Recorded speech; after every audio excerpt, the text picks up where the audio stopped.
you continue to dominate. You get to number one in the world, win the U.S. Open.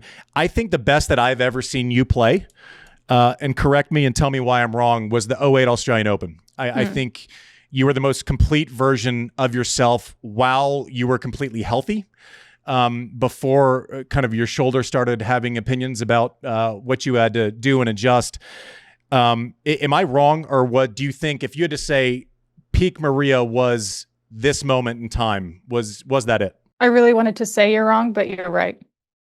It was, I mean, when the draw came out and I saw Lindsay Davenport in the second round of that draw, I told Max, I was like, I'm not doing any sponsor visit. I didn't even care who I was playing in the second round, in the first round. I was like, my focus and my energy was preparing for Lindsay Davenport, because I think Lindsay was struggling with a few injuries and was coming back, was unseeded. And so when I saw her in that section of the draw in Australia, one of her, better courts, I was like, that's what I need to be focused on. I remember I was we're staying at the Crown at the time in Australia, in Melbourne, and I went to once after the draw came out, I went straight to the gym and I got on the bike. And I was like, because there's this like, why am I drawing Lindsay Davenport in the second round? Like, I needed to get that energy out. Like, that was my first intention. And then for the next 3-4 days, I focused on serving and returning. And it's interesting how your mind, something like, I was never shy of looking at the draw, but it is really interesting how your mind shapes, the path of which you take.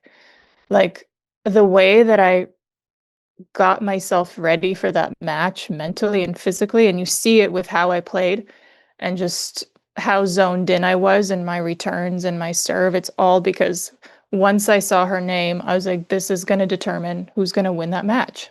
So you don't think that you have that level if you don't draw Lindsay Davenport second round of that tournament? Probably not. No, because you probably don't need it. You don't need to draw that level unless it is her, because it doesn't matter if you're playing her in the second round or the quarters or the finals. I mean, you know what you're going to get. You're going to get pace, you're going to get depth, you're going to get speed. And if you break her, well, fucking bingo. Well, it's also someone who can send back what you're given at the same pace. Like, you all, both ball strikers, able to create an amazing amount of and it's power fluid. pace through the court. Yeah. My totally. dad, I mean, one of the reasons I went to see Robert Lansdorp was because of how smooth Lindsay's strokes were, how, her, mechanism was just like, you could really see that if she'd close her eyes, she'd make the same ball in the same spot in the same corner over and over again. And that was the greatest gift that Robert Lansdorp gave me. This is a side tangent here, but when you go to Lansdorp, is it because you see Lindsay? Are you interested in that relationship because, Lindsay has similar weapons as you do, and she's navigated over time. She's had this career that, finished number one multiple times, has won 40-something titles. The longevity, is it a stylistic thing that made you curious about Lansdorp because you saw some of your game inside of Lindsay's as well? I think it was because we had a similar style. We were both tall. We weren't the best movers, I especially wasn't at the beginning of my career. I worked freaking hard at it, especially on clay.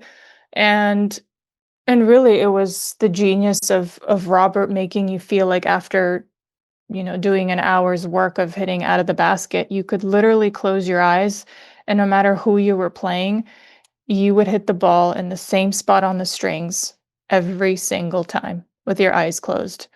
And that is such a confident, fluid feeling. That's where I trained, my backhand down the line, my favorite shot. And to have that confidence to do it when, you're down a break point in the third set. That's all repetition. They always say like, oh, is it true that it takes, however many times to get the feeling? And it is true. It is absolutely true. So if that's peak, then you bring in and you start dealing with kind of wear and tear of a lifetime of of tearing your body apart. While that might be the peak, right, as with my own eyeballs and the best you've ever played, I don't think it's even close to the most impressive thing that you accomplished, at least from where I sit. Like, I remember us when we were young, we would basically like make fun of ourselves on clay, right? It's like, we're good on these surfaces. I mean, you skipped the clay. You didn't even talk about it. You just said, I'll see you at Wimbledon. Great. So I was there sometimes. It was just not for long. To be fair, I did participate. I mean, you did tell me where to go eat, but that was probably, yeah. I'm not going to go there, but yeah. Yeah, and your team liked me after that. We're fine. Like there's no losers there. Yeah, everyone was happy except for you with that. But except you don't get trophies for that. But. That is true. That cuts deeper than you know. So, but what I want, come on, you have thick skin. I do. This is a weird transition into complimenting you after I was just cut so hard. But you're gonna take the leap. I'm gonna do it. So, and this is, again, I'm gonna take another shot here. But your shoulder was a problem from maybe there on out, and at some points it was you couldn't play at all. At some points you still won majors, which I want to get to and pick your brain about how on earth you took, this skill set in this base and then won Roland Garros twice. It's fucking amazing. But your serve, you said when you were young, was fluid. You could hit your spots. You had, motion on it both ways. The second serve was solid. From where I sit, and like, serving is the one thing that I can actually like speak to with some confidence. Your arm angle was over the top when you were young. Post '08, it was flying around the side. You were trying to find it. 100% that's because of an adjustment you have to make physically, I think. You don't speak about it. You would just say, okay, yeah, I'm double faulting, or my serve isn't on, or whatever else. How much did you have to adjust, even just your arm angle and kind of your swing path, because of your shoulder? Because for me, it seems incredibly obvious that that was an adjustment made. Well, I think a couple of things happened. I was misdiagnosed with my shoulder injury for quite some time. And I think that time frame of the misdiagnosis, where I knew I was telling everyone and every doctor on earth that there's something wrong, in my shoulder, that I have this pain, and no one could quite point it out. It was like, oh, you have tendonitis and just overuse, and you have very flexible shoulders and joints. And it wasn't until like several months of just beating myself up mentally that I know there's a problem. That, David Elchek found this flap in my tendon, and in a contrast MRI, after doing like several of them where no one could figure it out, that this little tiny flap was getting caught in this one position when I would, on strike point. So for 3 months, I'm serving and I'm getting this like nauseating pain. And that, I think, that for sure affected my confidence, my speed, my, even my recovery, because all I could think about was that once I was getting up there and my shoulder was, right next to my ear, that I'm going to feel the sharp pain go through my body. And that definitely, you know it, you've faced, several injuries in your career, and you know that the mental aspect of getting back to being confident, of going up to the line and trusting a new shoulder, trusting a new body part, or especially after an operation, is even more significant than the operation itself. And no matter who is on your team, no matter what specialists you have, it just takes you. You're the only one that can get it right mentally, right? Because it's you that has to trust the process and trust this feeling. And it comes with reps. It comes with, being in a really tight moment and figuring it out and delivering. And listen, my serve was never the same after that surgery, but I got to play tennis again, and I did it. And, I had another operation. So it was definitely, it took a great toll on my game, but that it didn't stop me from, from competing at 11, but at a certain level, but it definitely took the level of serving that I had, when you go back to Australian Open, that you just referred to, that was some of the best serving I had in my career.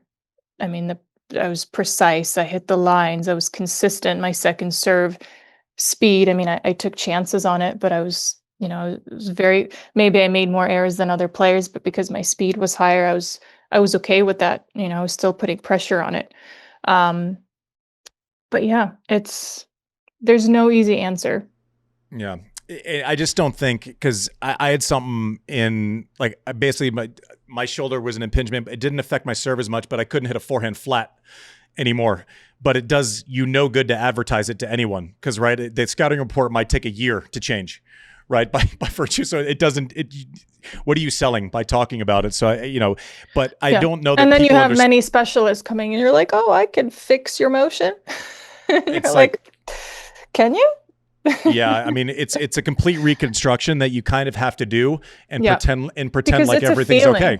Yeah, it's a feeling, and you have to, and you have to fail in front of thousands of people, because you don't know until you go out and you play a match in front of thousands of people. You could train till you're blue in the face, and you can make adjustments till, I mean, you think you've got it down. I mean, that's what's so impressive with, so many players on the tour now that, where you see they're making adjustments mid-season, and not enough, I think not enough is said about that.